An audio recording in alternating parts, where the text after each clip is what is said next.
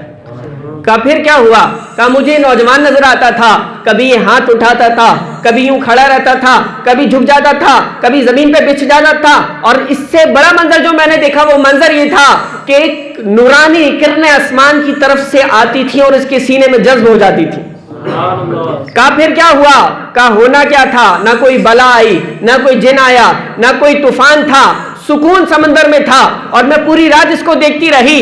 اور یہ دیکھنا صرف ایسا نہیں تھا بلکہ دیکھنے نے کام کر دیا. کہا کیا کام کیا؟ کہا کام یہ کیا کہ تم لوگ کرو نہ کرو میں تو رات کو ہی مسلمان ہو گئی, اس کا دین اسلام قبول کر لیا, رات کو ہی دین اسلام قبول کر لیا ہے. اتنا کہنا تھا کہ راجا نے کہا آخری جو نشانی تھی وہ بھی ہمیں مل گئی, اب ہم بھی انتظار نہیں کرتے, پوری بستی والے مل کے مسلمان ہو گئے.